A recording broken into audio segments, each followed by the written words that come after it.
बातमी येते संपासंदर्भातली। राज्यातल्या शासकीय निमशासकीय कर्मचाऱ्यांच्या बेमुदत संपाचा आजचा चौथा दिवस। सरकारी कर्मचाऱ्यांच्या सुधारित निवृत्ती वेतन योजनेसह 18 मागण्यांवर कोणताही तोडगा न निघाल्यानं आजही संप कायम आहे।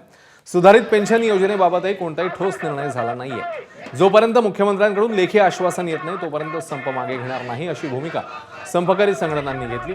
या संपामुळे सर्वसामान्यांचे मोठे हाल होत आहेत। ग्रामीण भागातल्या आरोग्य व्यवस्थेवर मोठा परिणाम होतोय। यवतमाळमधल्या वसंतराव नाईक शासकीय महाविद्यालय आणि रुग्णालयाला संपाचा फटका बसलाय। रुग्णालयातील नियोजित असलेल्या 30 ते 40 शस्त्रक्रिया लांबणीवर पडल्या। हिंगोलीतल्या शासकीय रुग्ण कार्यालयामध्ये शुकशुकाट आहे। लोकांची कामं खोळंबली आहेत, तर संभाजीनगरच्या घाटी रुग्णालयातील परिचारिका संपावर आहे, त्यामुळे रुग्णसेवेवर परिणाम झालाय। बीडमधील 25,000 कर्मचारी संपात सहभागी झाल्यानं आरोग्य व्यवस्थेवर देखील याचा परिणाम झालेला पाहायला मिळतोय।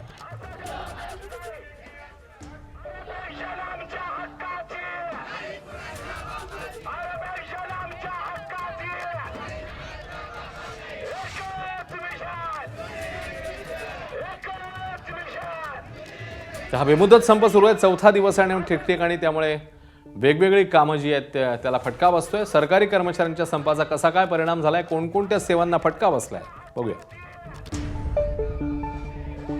रुग्णसेवा खोळंबली आहे, त्यामुळे शस्त्रक्रिया लांबणीवर पडल्या आहेत।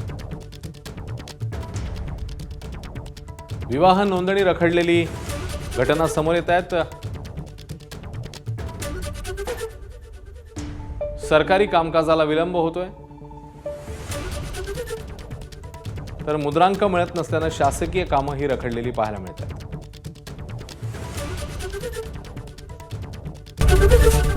एबीपी माझा, उघडा डोळे बघा नीट।